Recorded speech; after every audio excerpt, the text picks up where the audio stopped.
Welcome to Kenton's videos. Enjoy the video. In this video, I will show how to get deviled egg ending in break in step by step.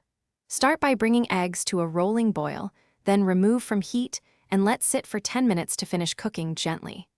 Cool eggs in ice water for 5 minutes to stop cooking and firm the white. Tap the wide end gently while rolling to loosen the membrane and peel under running water. Warm and friendly. Start by using older eggs. They peel easier because the pH rises slightly as eggs age. Use a spoon or your thumbs to lift shell pieces while holding the egg under cool, running water to ease membrane removal.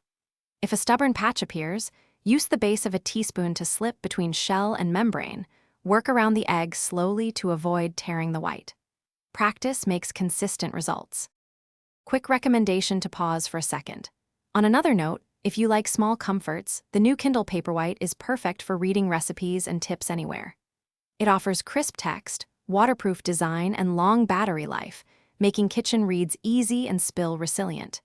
If you are finding this video helpful, please subscribe and like, and check the description for the link and other deals. Now let's get back to the video.